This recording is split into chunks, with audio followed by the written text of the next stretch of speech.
and welcome back to There Will Be Joy. I am so happy that you have joined me today. I have a super special guest here, Miss Wanda Woods.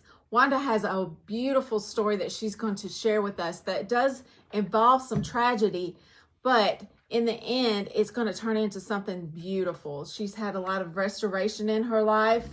She's had a lot of forgiveness to go through. She is a real Christian going through real issues, and she's about to show us the path forward through some of these issues.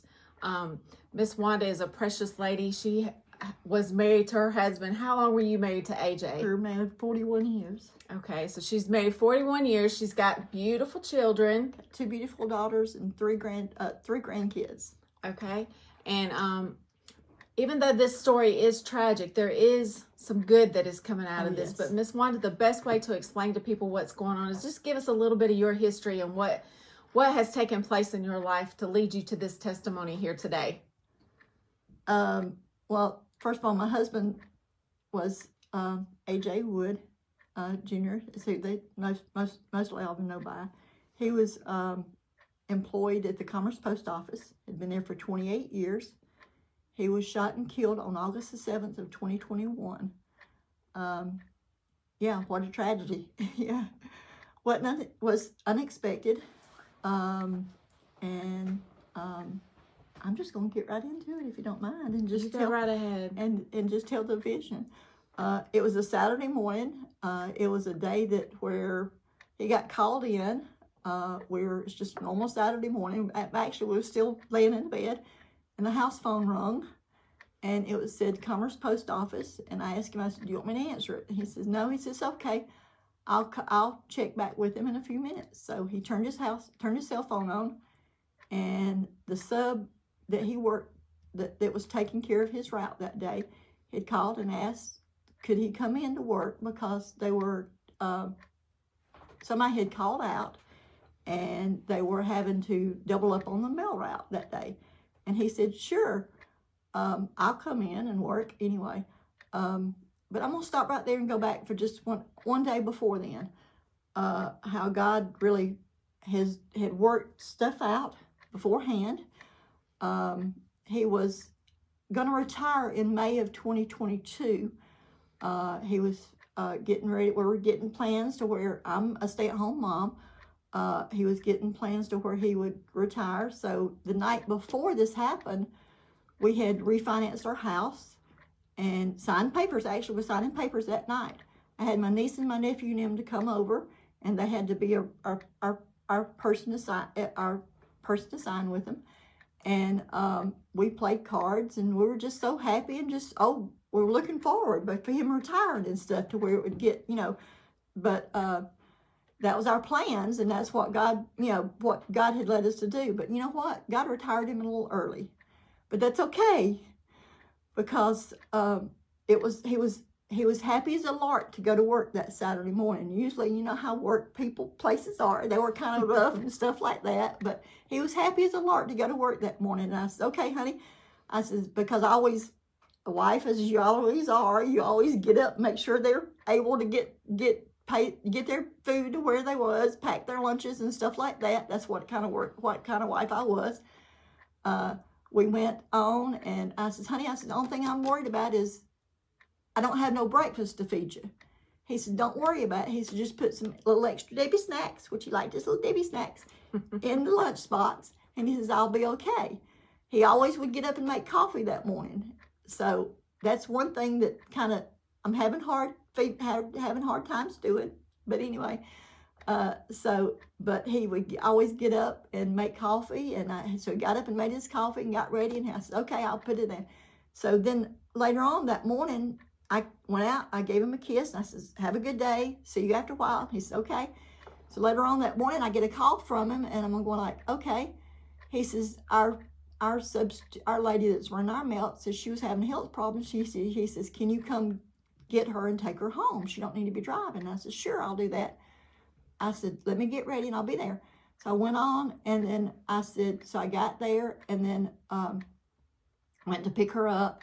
He was coming out of the post office, behind the post office, and fixing to head out of his route. I looked at him, and we looked at him, we smiled at each other, and we just waved at each other. not knowing that that was going to be the last time I'd be able to see him face to face. So I went on and took her to home. She lived in Franklin County, so I took her on home and visited with them for a little while and came back home. Well, I was we have a little craft studio and stuff where me and my youngest daughter was doing some kind of little crafts and stuff, and it got hot in there. So I was texting them back and forth, and I said, would you please turn the air up because I'm hot? And I said, you're the best husband there ever is, and I know you're good and stuff like that. So I was having to give him little comments and stuff. So he never would text me back. I'm like, well, maybe it's just an area to where he wasn't in, to where, you know, didn't get no service. This was like 9:30. This was like 10:30, 11 o'clock in the morning. And I said, okay. So I kept pushing it off and kept pushing it off and all. So then I get a phone call from one of my best friends, and she says, hey, what are you doing? I said, well, I'm not doing nothing. I'm just messing around. She says, have you heard of a mailman being shot? I says, no. He says, she called him Junior. He says, did Junior work today? And I said, yeah, they called him in. She says, well, does he have home or grocery area? And I says, yes, which that was the area where he ran. And so she says, can you go look? So I get on the phone. I'm still on the phone with her, and I tell my daughter, Renee, I says, listen, I've got to go take care of some business. I'll be back in a minute. So I left there because I wasn't going to tell her what was going to happen, because I knew she'd be all upset and all that stuff. And I wasn't going to leave her. I didn't want to leave her by herself, me doing that. Tell them a little bit about Renee, though. Give a little backstory on Renee. Tell us, Renee. Renee is 41 years old. She's my youngest daughter. Okay. She was born with spina bifida. Mm-hmm. So she is in a wheelchair. She is a precious, God-given daughter that still we trust in God for healing, complete healing up on that wheelchair. I says, Lord, if you don't do it here on earth, I can see her. She always wants to be a ballerina. So she had drew a picture of her one time when we was in a church service. She said, Mama, this is me. She was standing up and she was a ballerina. So she is a precious daughter that we love so much. She loved her daddy dearly, which my oldest daughter, Tabitha, she loves her daddy dearly too. So, but she is just Renee she's just precious. She lives in the home with you. She lives in the home with us. Okay, yes. So she was there the day she was there the day it happened. And I go look to see if I can find anything. And then I get down to the road to Homer Grocery, and I says, I'm constantly on the phone with my friends and stuff. So Joanne says, do you see anything? I says, no, I don't see nothing, but maybe some unmarked cars sitting at Homer Grocery. And she says, well, you know his mail route. She says, why don't you go and look and see if you can find on his route and see if you see anything. So I said, okay. So I did. So I get on past further to where Martin Bridge, go to the interstate and stuff like that at the Martin Bridge. And I said, I don't see anything. I said, I'm just going back home. And I said, somebody will call me and let me know something that's going on or something like that. In the meantime, I'm still calling, but I didn't get no answer. I don't get no answer on his cell phone and stuff like that. So I head on back home. Like I said, in the meantime, all this time, I have people calling me off and on, just checking on them and making sure if they've heard stuff and didn't know anything. Well, the house phone had called and left me a voicemail. So I checked my voicemail, and it was Officer Speed from Banks County Sheriff's Department. And he had left me a voicemail. Well, I checked my voicemail, and it says, Wanda, he says, this is Officer Speed. Can you call the house phone when you get this? And I says, okay. So I called the house phone. I couldn't get no answer. So by this time, I'm like, okay, what's going on? Somebody's got to tell me something. Mm-hmm. So I called back, and he answered the phone. And when you say house phone, you mean your own home? My own home phone. Okay, so he was calling you from your own home? Yeah, he was calling from my own home phone, which Renee was at home at the time by herself and stuff. So I call it back, and so he says, this is Officer Speed. He says, where are you at? And I said, well, I'm on 59, right here at this church. I couldn't even think. By that time, my emotions were so high and so intense, I couldn't even figure out where I was at. So I knew I was on 59, but I was coming up on Beaver Dam Church right there. I said, this church right here on 59, So he said, yeah. He says, I need you to come home as soon as you can. I said, I'm on my way. He says, do you need an escort? And I says, no, sir, I'll be fine. He says, do you have some ministers that you could call? And I says, I stopped a minute. I said, yeah, but the numbers are on my phone and I'm driving and I can't get to them. Mm-hmm. He says, okay. He says, well, we'll talk when you get home. He says, just try to come on home as soon as you get, be safe and come home. I said, okay. Then I says, please, do not tell Renee anything. He says, listen, he says, I have this beautiful young lady right here. She's precious. We're sitting here, we're just talking. She's fine. Everything is fine. He says, just be safe and come home. So I hang up the phone. I said, okay. So I hang up the phone and go home. Like I said, many people are calling me just making sure I was okay and see if I've heard anything. When I get home, let me back up. On my way home, I get right there at Roper's at the railroad tracks. And I look and I have a vision of him. I have a vision. And the Lord's saying, I said, Lord, I have a vision of him laying in the bed flat. And there's a glow behind him. And I said, Lord, I'll take care of him. I will. Just make sure he's okay. And I'm praying the whole time back, but this is the vision I had. I said, just make sure he's okay. I said, because I'll do anything. I'll take care of him. I'll do whatever I got to do. I go on across the railroad tracks at Roper's right there. And then another friend calls me and she says, I tell her, I says, just pray. I said, the sheriff is at home. I've talked to him and he said, I'm on my way there and I'm going to see what was going on. So I get home, pull up at the garage, and the postmaster from the post office, the Commerce Post Office, Chris, met me at the car. And I says, Chris, is he okay? Well, he just sits and does the stare at me. And I says, Chris, is he alive? Well, he stares at me again. And he says, I'm sorry. And this time he says, come on, get out of the car. He says, come around. He says, Officer Speed's going to tell us what's going on. So at this point, can you kind of tell the people a little bit about what happened to your husband to lead up to this? While he was on the route, what happened? While he was on the route, there was a guy that was wanting to be known by the federal government. And what happened is he was on his mail route. AJ had stopped at a mailbox, and this guy had hit him and kind of blocked him in a little bit, and then took out a deer rifle and shot him. When it shot him through his car, shot him through his door, and it hit his hip, his main artery, and he died instantly there.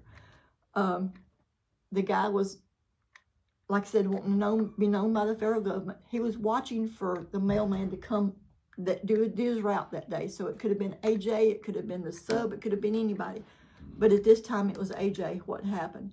So, and the guy was just trying to, like I said, just trying to be known by the federal government. So he wasn't aiming to kill him, but the way he shot him, it killed him instantly. He was kind of on Facebook kind of promoting, like he wanted to be famous for something. Right. Kind of along the lines. It wasn't that he was out to kill somebody. He just wanted people to know that he was angry at the government. He was angry at the government because he thought the government was watching him through his microwaves and phones and all that stuff. He was watching him through all kinds of stuff, which, hey, we have all technology, all kinds now. So, but that's what he was mostly watching for was. So it wasn't like an accidental shooting. It wasn't accidental. So when you get in there and you see the officer, first you see the postmaster, correct? Right, so they came straight to you as well. Right. Because that's how close you must have been with the postmaster and the postal community. So they knew instantly where to go and what to do as well. They did. And I'll back up to where I can tell you a little bit about AJ and stuff on that part.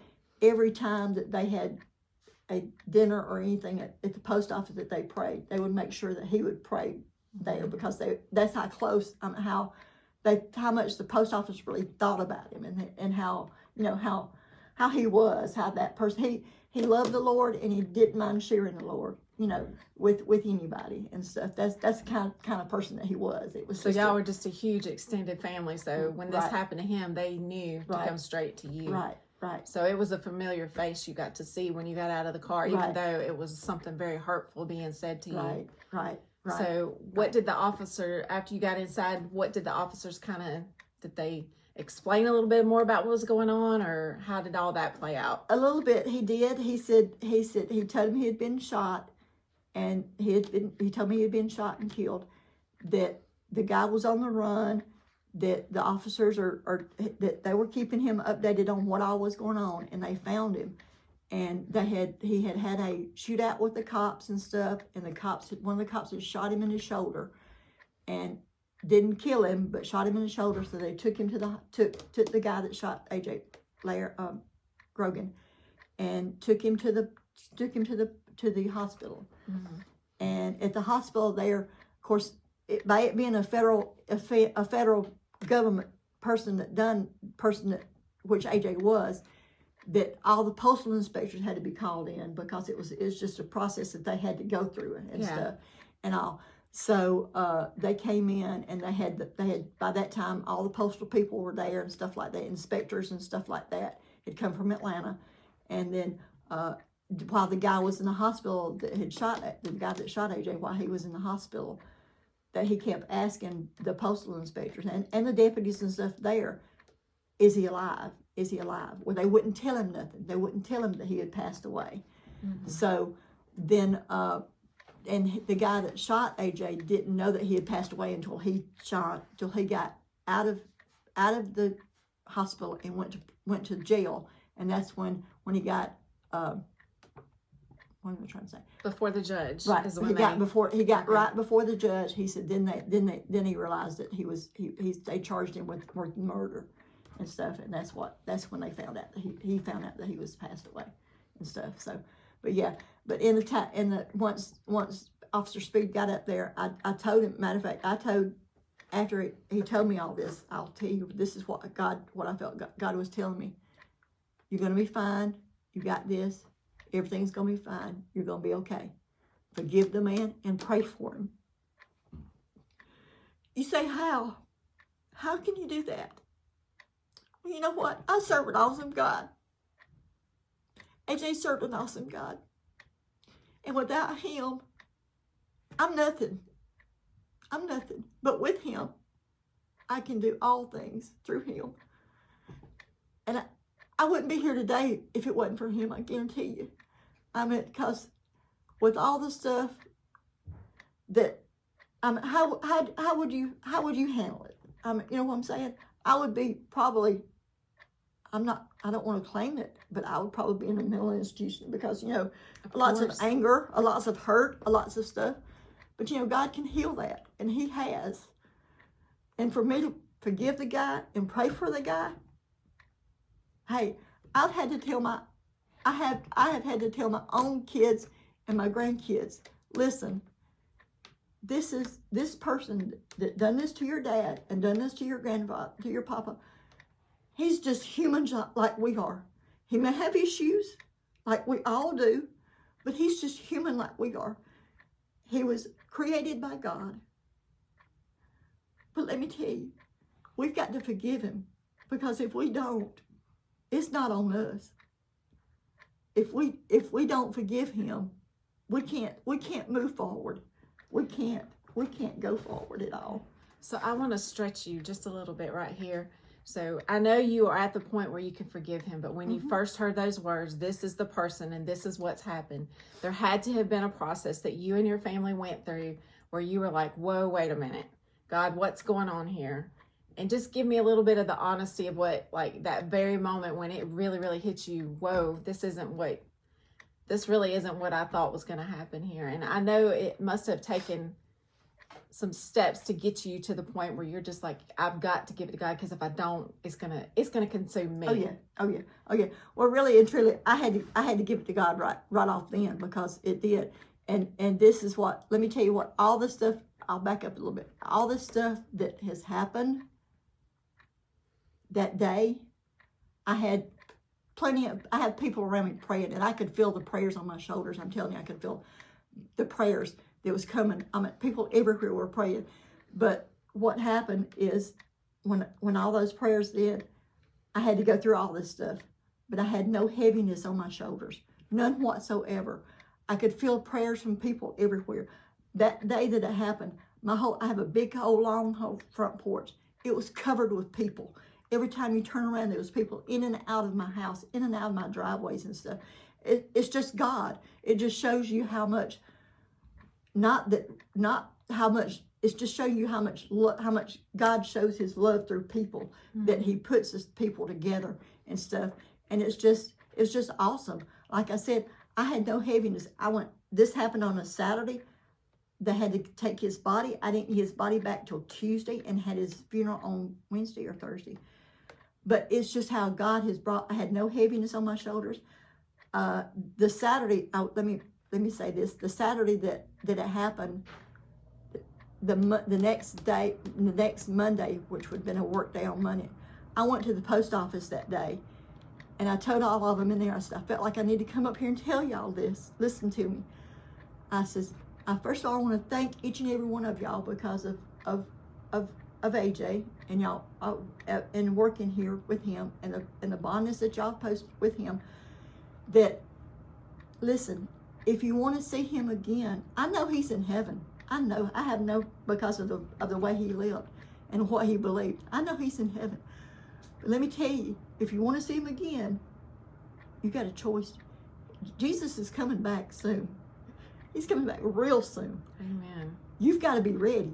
Amen. You've got to be ready for it, because it's all about God. It's not nothing about me. It's not nothing about it's all about him. It's not, you got to be ready. You got to forgive the guy. But at that funeral, I said, here's another thing I told him, and it was kind of funny. My niece was with me, and I says, all the post office people were there, I call them the big wigs or whatever. They were all there, and I says, excuse me, I says, just y'all close your ears. Don't pay me no attention. I'm going to be the boss right now, okay? Just a few minutes. Give me just a few minutes. I says, because I knew that AJ was in heaven. I said, if you want to see him again, you got to get your hearts right with Jesus. And I says, the day of the funeral, I said, I want to y'all come in here early, get the mail out, and I said, I want y'all at the I want y'all at the funeral, because y'all going to be honorary pallbearers and stuff. So I said, okay. They said, okay. And then it was kind of funny, but you know what God had done? This is how God worked it out. He brought people from other post offices to come in to where they could get off to come to here, to the funeral and stuff. And it was an awesome funeral. I told Pastor Mitch, I said, he was the one that done it, and I says, go in here. I don't want nothing gloom. I want all glory to God, and I said, I want all happiness, because that's what my husband was. My husband was happy. I said, I don't want no sadness, no nothing. Which it was kind of hard for Pastor Mitch to do, because Pastor Mitch was his best friend too, so it was kind of hard for him to do. But he done an awesome job on it. But I says, I want all happiness. I said, because that's what it is. It's through this is happiness. It's not sadness. We can look at the sad stuff, but it's all God bringing all through all this stuff together. Well, it wasn't 2 days into it, and God was using you in this situation. As sad as it was, you were able to go to others and say, listen, this is hard, but at the end of the day, this is what my husband was about. Right. This is what was important to him, and therefore it's important to me. Right. And we want to be in heaven with you. And so his testimony was already living on through you. Right. And I'm sure that since then you've had opportunities to share this with your children, and your children are using it in different ways. Right. I know that there had to have been days when you were questioning, is this how, I need extra help on this day. Were there people out there that you could reach out to? And how did God really envelop you in his love and show you through this time? it's just something I've always trusted God. Even with Renee and family members and stuff like that, I've always trusted God because that's what I can't do it without Him. You know what I'm saying? I mean, it's just through, and all this, God has brought family members together. He has brought not only my immediate family, but my close families together. He has brought friends to where I can testify to people. Matter of fact, I was in the grocery store just last week, and a guy had asked me about him, and I said, "Oh, he's been passed away for almost 4 years now." He said, "Oh, I didn't know that." And I said, "Oh, yeah." So see, I got to witness to that guy what God has done and what God is doing already still. Absolutely. And He has healed anger from my kids, and bitterness from the kids, because this is a hard thing when you got kids that somebody killed your dad. Absolutely. He's not here no more. So it's stuff to where he's healed. God's healed, like I said, even family members, because they've said, and even I've got close friends that's going like, I can mention, he said, "Oh, I don't see how, I want to go and kill the guy myself." You can't do that. You can't do that. You can't. Because it's, we can ask the guy, I forgive the guy, and then I turn around and say, "Okay, God, I forgive him. He's in your hands." But if the guy don't forget, if the guy don't take revenge and stuff and stand up for his own self, then, it's not on us. We don't have to, it's on you. It's your choice. He has a choice to either, get God, or either, and get a relationship with God, or either he has a choice. And it's up to him. And it's not once we turn it over to God, it's not our choice. It's up to Him to where He can forgive us or whatever, where we can, So, but this is still a process that your family's going through there, because you Right. actually, if you want to share some of that, you really haven't even gone to trial for any of this. This is still working in progress. So you still have to take steps daily. I mean, this isn't something that just kind of went away. Okay, a lot of people, I mean, with tragedy, I haven't had to deal with that, but like with somebody who passes away, you deal with their death, and then you deal with the aftermath of it, and then you just kind of go on. Yeah. But now that you've got this person out there that Right. kind of Yeah. created this issue, they're always going to be a part of the picture, even years down the road. Right. If they were to come up for parole or anything Right. like that, It's not a complete closure like a regular death would be, because it was a murder trial and stuff like that. But I gotta, like I said, I gotta keep trusting God. I've turned it over to God and let Him handle it and let Him take care of it. Because if I didn't, it would constantly be in my mind all day of what I can in every moment. Because it is. But my moments is, I have rough days. I really do. I have really rough days. There's days to where I just sit in a chair and don't want to do nothing. I'll be honest. There's days that I just sit back. My thing is, I'm real bad on myself. I'll look and see stuff that I need to be out there doing, which he always was. If you saw him, you saw me, or if you saw me, you saw him. So we were really close and helping and doing stuff with each other. But there's days that I sit back and say, "Look, I need to get off my honey and go do stuff." But to get up and do it, I don't do it. But I just say, "Okay, God, I can't handle it." But I have friends and stuff that comes in and can help, and they will help. Oh, call me and let me know what to do. Well, sometimes I don't like to call people to help me, but but I have plenty of friends to help and stuff like that. But it's real. It's days is hard. Days is just, but then that's why I have to get on there and put up my praise and worship music and push through and say, "God, you got this. I'm depending on you. I'm trusting you through all this stuff, because that's the only way I can get through it. Only way I can get through it." And He has taught us forgiveness, and like I said, I can see forgive. How do we forgive? We see forgiveness in something that we choose to do, and I chose to forgive him, and that's been a hard thing to do. But like I said, I chose to do that, because if I hold it in my own heart, it's hurting me. It's not hurting him. it's hurting me. And I choose to have joy and have peace and have patience and have love and have, because God is love. And although this happened, God loves that man just as much as he loves me. You know, he hates what he's done. He hates the sin and stuff that he does and stuff, but he loves that man. He created him just like he created me and you. So, you know, I have to look at it through God's eyes. And sometimes it's hard to do. Yes, it is. Very hard to do. But it's easy to say, okay, God, I have to look it through your eyes.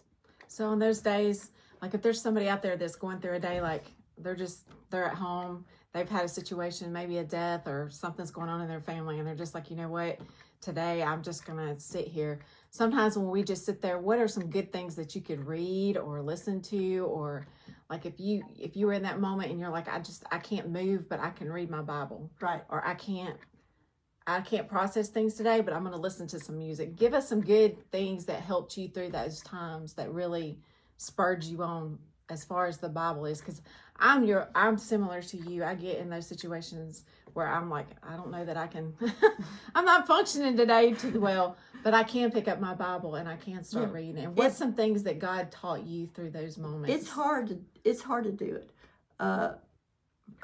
Like Psalms 23:4 says, yea, though I walk through the valley of the shadow of death, I will fear no evil, for you're with me. You're my rod, you're a protector, and you're my staff, and you guide me through and comfort me. That right there, in itself. I love the one that says, Proverbs 3:5-6, trust in the Lord completely, and do not rely on your own opinions. With all your heart, rely on him to guide you, and he will lead you in every decision you make. Because be intimate with him, be one-on-one with him. Tell him what's going on. I mean, sometimes it's hard to tell him what's going on because, you know, he's like, God, you already know what's going on. But yeah, most of the times what I do is God, I need you. I can't do this without you. I need you. I need you today. And then later on, you can feel that strength building up in you. You can feel it just overwhelming. It's just awesome. So, and then be intimate with him in whatever you do, and he will lead you and guide you and take you through. And he has. I mean, it's just been awesome. It's just there's I mean, you know, he says, peace I leave with you, my peace I give you, not as the world gives you to do, but let your hearts not be troubled, neither let it not be afraid. So I mean, you know, that's the thing. I mean, you got to trust in, you know, and here's another one, you know, in Psalms 34:18, it says the Lord is close to the brokenhearted. God takes us just as we are in the moments that we're in, as real and as raw as we can be, and he sees through all of that and knows our hearts. And it's okay to be real with God and let our emotions come out. Even just for me, I've had moments of anger when I'm like questioning God, like, whoa, wait a minute. And I'm not saying that she's questioning God, but in my own situations and things that have gone on in my life with my children being sick and just different things. But that's the good thing about God. He takes us just like we are. Yes, he does. With all our ugly crying and everything. He loves us all. Yes, he does. Yes, he does. And he has strengthened you because look at you. I mean, not many people, like you said, what you've been through. Yes. And look at your testimony. I'm just amazed. People like you amaze me because they look at what they do go through and look at the joy that she is sharing. And she's still here trying to share her story with you because she thinks it's going to make a difference. And it is going to make a difference for somebody out there. Right. That life don't just stop, even though it feels like it does in the moment. It doesn't. Right. And that's not what he would have wanted for you. He wants you to go on and stuff and all. And then, like I said, through all this, I told God right when it happened, off this, I says, God, through all this, I give you all the glory and all the honor and all the praise because without you, I couldn't do it. That's definitely for sure. And then, even though I feel like I want people's, I tell people, I use this as a ministry to reach out to others, to tell them there is hope in God. There is peace in God. There is trust in God. You just got to do it. You got to rely on him. Like I said before, you got to rely on him. And he's there.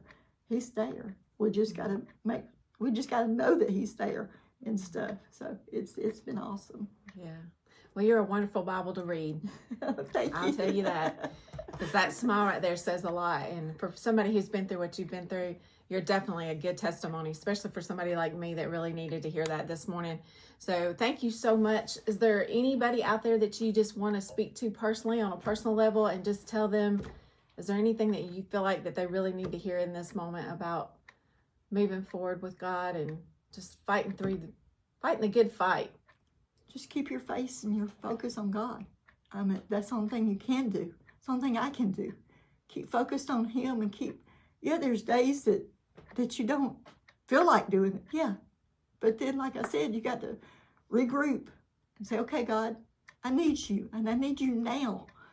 And I want you now to help me to go through this, to rely on you, to trust in you. And then have friends. I mean, like we said yesterday at church and stuff. Call on those friends that you know of. Tell them that, hey, witness. They can lift you up and strengthen you just as much as I can. I mean, just as much as he can. But let them pray for you. Pray for people.